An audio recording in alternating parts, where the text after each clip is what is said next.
The fifth commandment clearly states, "Thou shalt not kill." As was presented the last time, the criteria by which a human life is most judged is by society itself. The taking of a human life is decided upon by the standards of people who would benefit from it because of convenience, refusal to become burdensome, greed, and fear of suffering.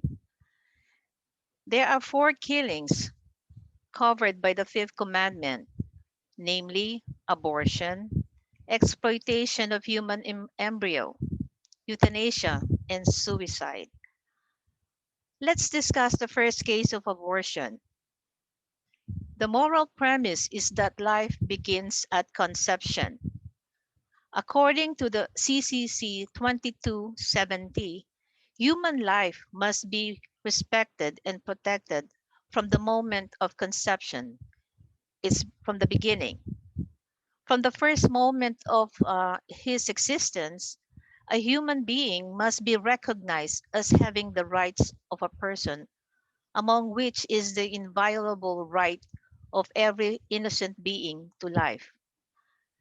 This natural and inviolable right of a fetus to live was challenged against the right of a woman to abortion, which falls under the constitutional right to privacy. This was the case of Roe versus Wade, a landmark Supreme Court decision in 1973 declaring abortion to be legal as a woman's fundamental right to privacy, which must be protected. Here in this picture, this is the case summary of Roe versus Wade. The picture of Roe is on the plaintiff is on the left. That is Jane Roe, which is an alias name for Norma McCorvey. And on the right pic, uh, picture on the right side is the women's rights lawyer Gloria Allred. I'm sure you must have heard her because she's very famous in pursuing cases when it comes to the grievance on the women's right to any class suit. She's very young then, maybe the beginning of her career. Anyway, in this case, in 1969, single mother Norma McCorvey was pregnant with her third child.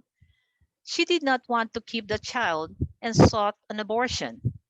As she was living in Texas, the law at the time prevented people from getting abortions unless there was a medical issue and an abortion was necessary to save the life of the mother. Thus, McCorvey was barred from getting an abortion. After various unsuccessful attempts to get an abortion, McCorvey gave birth to a daughter and placed the child up for adoption. She was then referred to lawyers Linda Coffey and Sarah Weddington in order to bring her issue to court. Under the pseudonym Jane Roe, McCorvey asserted that the laws in Texas that prevented her from getting an abortion were a violation of her constitutional right to privacy. The lawsuit was brought against Henry Wade, then the Attorney General for the state of Texas. In America, constitutional rights are superior to state laws. So the substance of Roe's suit was that the right to choose whether or not terminate one's own pregnancy was something safeguarded by the Constitution right to privacy. Thus, any law infringing on that would be unconstitutional. So in this case, the United States Supreme Court then held that the law was unconstitutional because a woman has a right to an abortion protected under the fundamental right to privacy.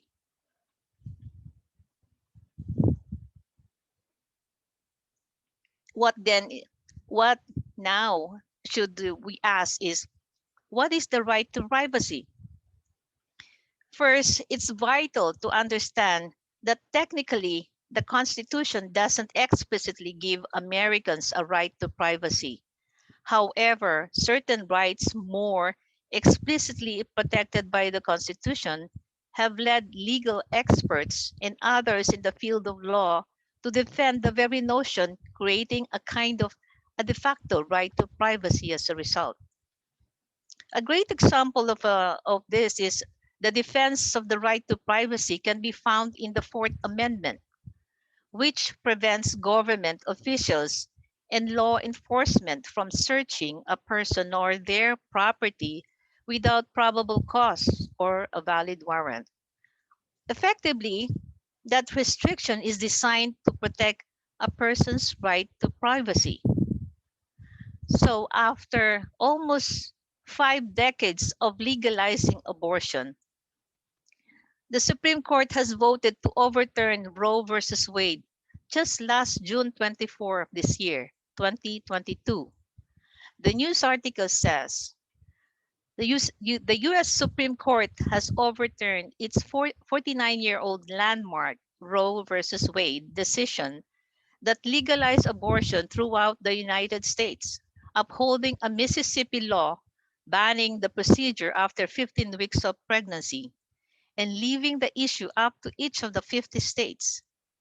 The opinion by Justice Samuel Alito also overturned a 1992 case, Planned Parenthood versus Casey, in which the court found that state laws restricting abortion should not impose an undue burden on women seeking the procedure.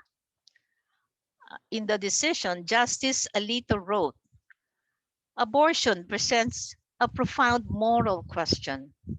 The Constitution does not prohibit the citizens of each state from regulating or prohibiting abortion. Roe and Casey Roe and Casey arrogated that authority. We now overrule those decisions and return that authority to the people and their elected representatives. Justice Alito's analysis is relatively straightforward. There is not and never was any right to abortion in the Constitution, and abortion advocates' arguments in favor of such a right have been weak and inconstant. You should be shocked. You would be shocked to know how many abortion cases have occurred since Roe versus Wade decision. Over 63 million abortions have occurred in the US alone since Roe versus Wade, since the decision in 1973. The National Right to Life Committee, the nation's oldest pro-life organization, estimates that 63,459,781 abortions have taken place since 1973. Let's do the math. 60 million Americans aborted since Roe versus Wade. At present rates, we kill 926,190 abortions each year, 2,537 abortions each day, and 105 abortions each hour. Abortion comes under the prohibition of the Fifth Commandment.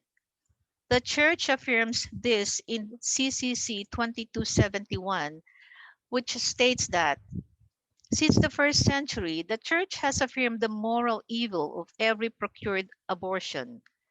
This teaching has not changed and remains unchangeable. Direct abortion, that is to say, abortion willed either as an end or a means, is gravely contrary to the moral law.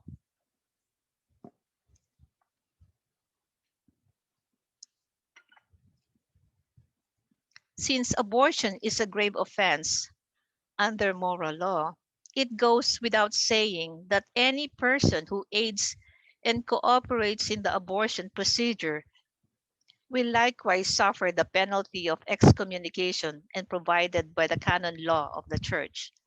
Like in the criminal law, any accomplice, accessory will be punished and penalized under the law. So it's the same thing as the canon law of the church. The right to life is God's gift to humans. In this regard, God has entrusted to men the noble mission of safeguarding life. Life must be protected with the utmost care from the moment of conception, and therefore abortion and infanticide are abominable crimes. Kinds of pro-choicers, or the arguments of people who are pro-choice. Let's discuss the other side of the fence who are pro-choice or pro-abortion. First argument: those who admit that all persons have a right to life and that unborn children are persons, but deny that this right should be protected by law. This is a serious legal error. Let's do some philosophizing based on deductive reasoning. I'm sure most of you had philosophy 101 in their college years, so that we could show how illogical the pro-choice arguments are. Like for example, let's say for example, premise one, I love fun activities. Premise two, philosophy is fun. Therefore, I love philosophy. So that kind of reasoning is the logical way of doing that. So in the pro-choice states that in the first argument, premise one is all persons have a right to life. Premise two, unborn children are persons. So instead of saying, therefore, unborn children have a right to life, they deny that this right should be protected by law.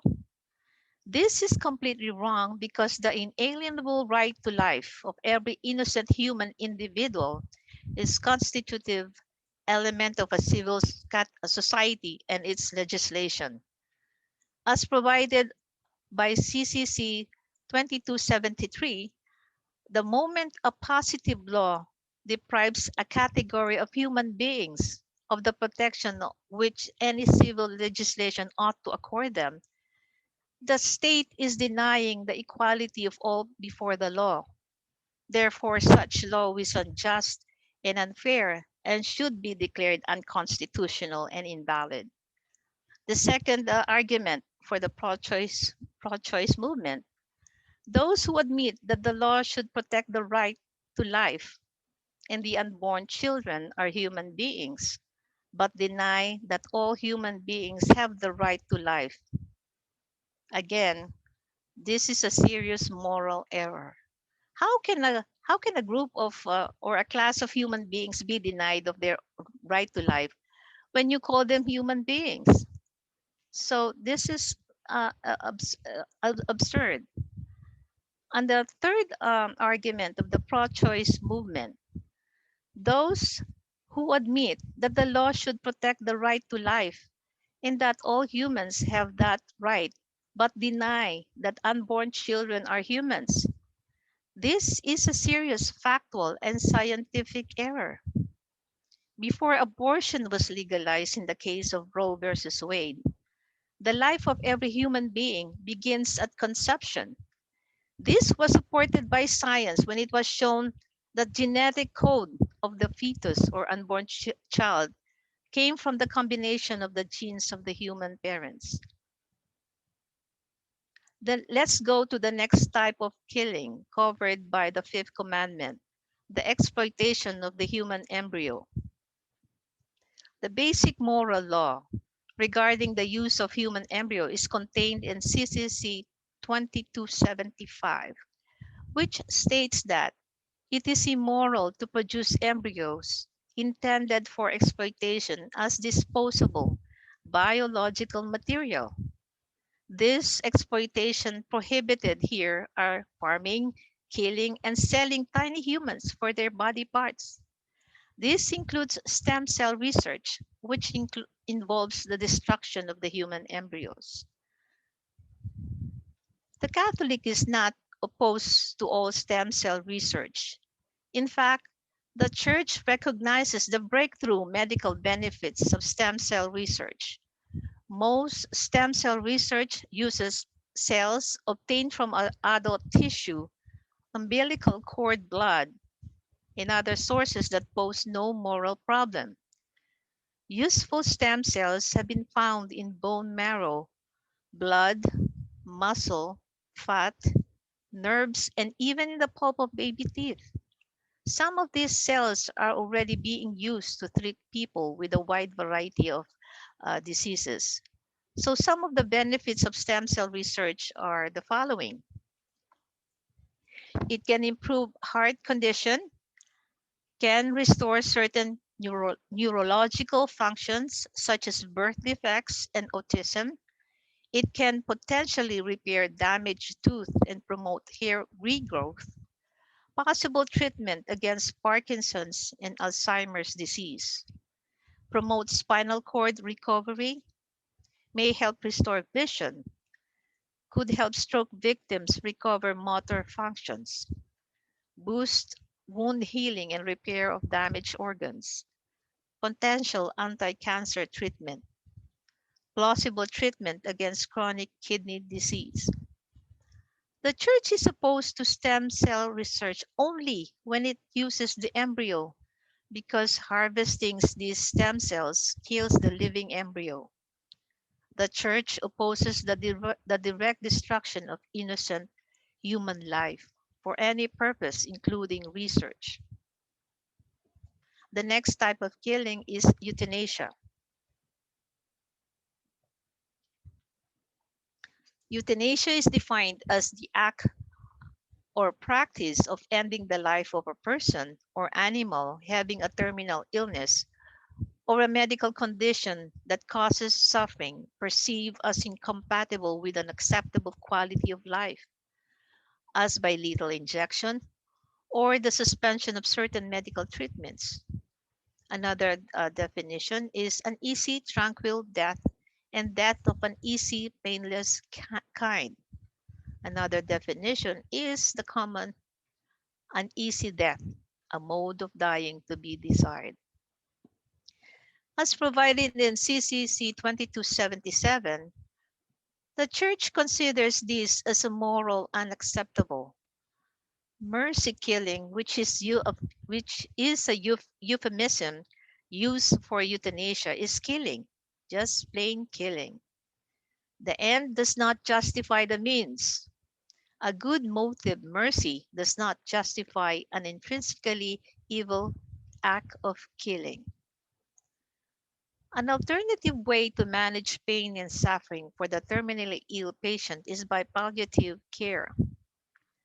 Palliative care is defined as medical and related care provided to a patient with a serious, life-threatening, or terminal illness that is not intended to provide curative treatment, but rather to manage symptoms, relieve pain and discomfort, improve quality of life, and meet the emotional, social, and spiritual needs of the patient.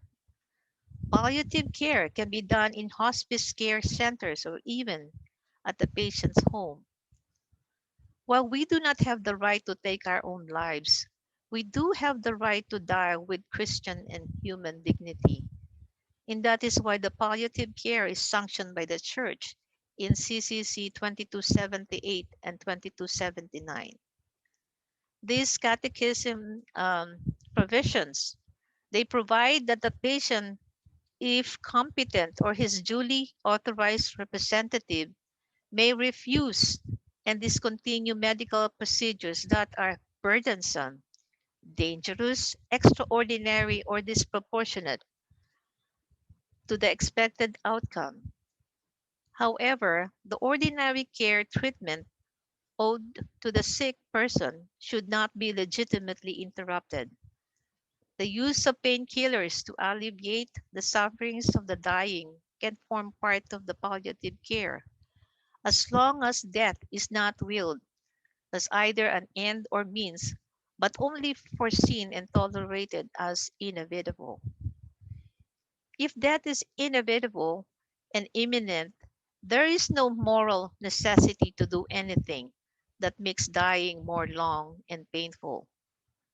For the terminally ill, prolongation of life is not an obligation, especially if you're using extraordinary means and ways. But the normal care must continue to be given, like food, water, warmth, and hygiene. The case of Terry Chavo reflects the moral conflict or whether a person in a persistent vegetative state has the right to the basic ordinary care, such as food, water, and hygiene, even if the person is not aware of his or her surroundings. The question here is the lack of quality life, persistent vegetative state, a ground for depriving the patient the basic ordinary care to keep her alive? The answer is no.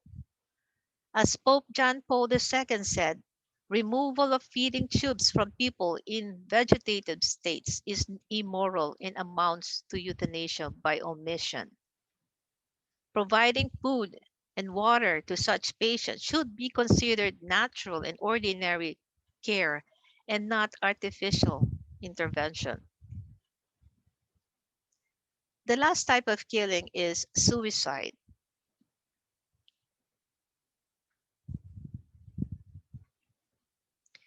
Suicide is defined as the intentional taking of one's own life and therefore is a sin not only against God but also against self. As CCC 2281 states, suicide contradicts the natural inclination of the human being to preserve and perpetuate his life. It is gravely contrary to the just love of self. And to find meaning to life, CCC 2280 answers this, beautifully expressed. Everyone is responsible for his life before God, who has given it to him. It is God who remains the sovereign master of life. We are obliged to accept life gratefully and preserve it for his honor and the salvation of our souls. We are stewards, not owners of the life God has entrusted to us. It is not ours to dispose of. As for those who have taken their lives, we should not despair because God alone, through his mercy and compassion, can provide the opportunity for salutary repentance as provided in CCC 2283. Let me say this to you as a conclusion to my presentation. We are a nation of human beings gifted by God with life, wisdom, and soul, which will differentiate us from other creatures of the animal kingdom. As human beings, we always want to feel needed and loved with a sense of belonging, respect, and importance in this world. All of the previously mentioned killings are common to those who felt abandoned, depressed, and isolated. So these people felt compelled to follow the standard dictated by society, which is the easy way out of suffering. I commend those people who really know how to make a difference in the life of others. The pro-life movement people who never stop for about more than 50 years to work for the banning of abortion. The families and healthcare providers who help ease the sufferings of terminally ill family members or patients through love and care. Friends and families of youth who try to reach out and be there for them. We are all responsible for each other. And I hope and pray we never forget that. Thank you for listening. We are now going to the small breakout rooms